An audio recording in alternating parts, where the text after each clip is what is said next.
ഇപ്പോഴും സത്യം പറയണം, ചക്കക്കുരു ഇതുപോലെ ചുട്ട് തിന്നുന്ന ആൾക്കാർ ആരൊക്കെയുണ്ട്? എന്തായാലും ഇങ്ങോട്ട് പോരട്ടെ. ഇതാ ഞാനിപ്പോൾ ഒരെണ്ണം കമ്പിമ്മൽ ഇതാ ഇങ്ങോട്ട് കോർത്തിട്ട് ഇത് അടുപ്പിലോട്ട് അങ്ങോട്ട് വെച്ചിട്ടുണ്ട് കേട്ടോ. നല്ല തീയുണ്ട്.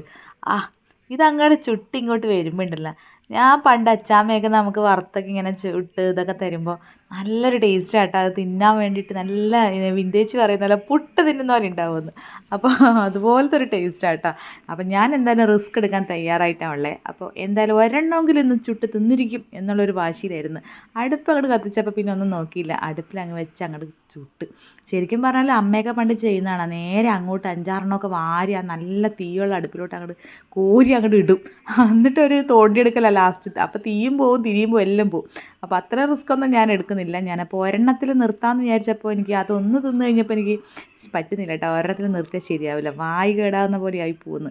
അപ്പോൾ ഞാൻ ഒന്നും കൂടി എന്തായാലും 2 എണ്ണം കൂടി കുത്തി, ഇപ്പോൾ കൈ എന്തായാലും പോയേനെ കേട്ടോ, കമ്പി കുത്തി കയറി സംഭവം പോയേനെ. അപ്പോൾ എന്തായാലും 2 എണ്ണം കൂടി ചുട്ടെടുക്കാമെന്നൊക്കെ വിചാരിച്ച് 2-3 എണ്ണം എങ്ങനെയാലും ഒപ്പിച്ചൊക്കെ എടുത്തിട്ടുണ്ട് കേട്ടോ. അതാ ഇതുപോലെ ഇങ്ങനെ കിട്ടിയിട്ടുണ്ട്. ഇത് സംഭവം ഒരു തിന്നുമ്പോൾ ഒരു നൊസ്റ്റു ഫീൽ ചെയ്യുന്നുണ്ട് കേട്ടോ. കുറേ നാളായി ഞാനിങ്ങനെ ഒന്ന് കഴിച്ചിട്ട്. പക്ഷേ ഇപ്പം ചക്ക എന്തായാലും കിട്ടിയപ്പോൾ ഒന്ന് കഴിച്ച് നോക്കിയതാ കേട്ടോ. വിൻറ്റേജിൻ്റെ അടുത്ത് ചക്ക കൊണ്ടുവന്ന വീഡിയോ ഒക്കെ നിങ്ങൾ കണ്ടിട്ടുണ്ടാവുമല്ലോ.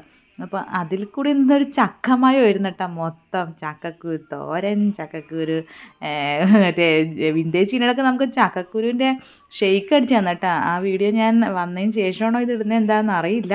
അപ്പോൾ എന്തായാലും എന്താ ചക്ക കിട്ടിയതിന് ശേഷം എനിക്ക് ഏതാണ്ട് എന്തൊക്കെയോ കിട്ടിയ പോലത്തെ ഒരു പരിപാടിയായിരുന്നു. അത് നിങ്ങളെന്തായാലും കണ്ടിട്ടുണ്ടാവുമല്ലോ. അതാ ഒന്ന് കണ്ടോ. ഏ ഏ ഏ ഏ ഏ ഏ ഏ കുറച്ച് ദിവസത്തേക്ക് ഇതൊക്കെയായിരുന്നു കേട്ടോ വീട്ടിലെ അവസ്ഥ. അപ്പോൾ അമ്മ താ കുറച്ചെടുത്തിട്ട് നല്ലോണം ചക്കക്കുരു നല്ല തോടൊക്കെ കളഞ്ഞ് നന്നായിട്ട് ഇതാ തേങ്ങയൊക്കെ ഇട്ട് അങ്ങോട്ട് ഒലത്തി എടുത്തിട്ടുണ്ട് കേട്ടോ.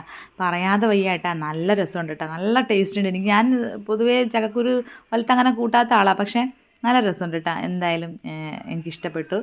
കൂടുതൽ എനിക്ക് ചക്കക്കുരു ചുട്ട് തിന്നുന്നതൊക്കെ ഉണ്ടാ ഭയങ്കര ഇഷ്ടം. അതുകൊണ്ട് എന്നാലും ഞാൻ ഒപ്പിച്ചിട്ടുണ്ട്, കുഴപ്പമില്ല. പിന്നെ ഇതാ നല്ല ചിക്കൻ. അപ്പോൾ ഇന്നത്തെ ഉച്ചക്കാലത്തെ സ്പെഷ്യലായിട്ടാണ് ഞങ്ങളതായത് ചിക്കൻ നല്ല വരട്ടി അങ്ങോട്ട് എടുത്തു കേട്ടോ, ഞാൻ ചാറൊന്നും ഇല്ലാണ്ട്. അതും പുളിങ്കറി ഉണ്ടായിരുന്നു തലേദിവസത്തെ പുളിങ്കറിയും, പിന്നെ നമ്മളെ ചക്കക്കുരു ഒലത്തും. ആ അന്തസ്, എന്താ പറയുക, നല്ല ടേസ്റ്റ് ഉണ്ടായിരുന്നു കേട്ടോ. ആ ഒരു കോമ്പി ഉണ്ടല്ലോ, പുളിങ്കറിയും പിന്നെ നമ്മളെ ചിക്കൻ കറിയും ഭയങ്കര കോമ്പിയാണെന്നല്ല. പിന്നെ അതിൻ്റെ കൂടെ ചക്കക്കുരും കൂടി ആയപ്പോൾ സൂപ്പർ. അപ്പോൾ എന്തായാലും ഇന്ന് കുശാലാണ്, ഇന്നൊരു പിടുത്തം പിടിക്കണം. അപ്പോൾ എല്ലാം കൂടി വാരി ഒന്ന് പിടിച്ചിട്ടുണ്ട്. നവ്യപ്പനോട് പറഞ്ഞ് നവ്യപ്പേ ഒന്ന് ക്ലോസപ്പിൽ അങ്ങ് എടുത്തേ, കൊതി വരുന്നുണ്ടെങ്കിൽ ആർക്കെങ്കിലും ഒന്ന് ചെറുതായിട്ടൊന്ന് വന്നോട്ടെ എന്ന് വിചാരിച്ചിട്ടാ. അപ്പോൾ എന്തായാലും ചെറിയൊരു കുഞ്ഞൊരു വീഡിയോ. അപ്പോൾ എൻ്റെ ചാനലൊന്ന് സബ്സ്ക്രൈബ് ചെയ്യണമെന്ന് ഞാൻ വീണ്ടും വീണ്ടും പറയുന്നു, കാരണം സബ് തീരെയില്ല. അപ്പോൾ സപ്പോർട്ട് ചെയ്യുക എന്നുള്ള പ്രതീക്ഷയിൽ. അപ്പോൾ നമുക്ക് എന്തായാലും വീണ്ടും കാണാം. ടാറ്റാ.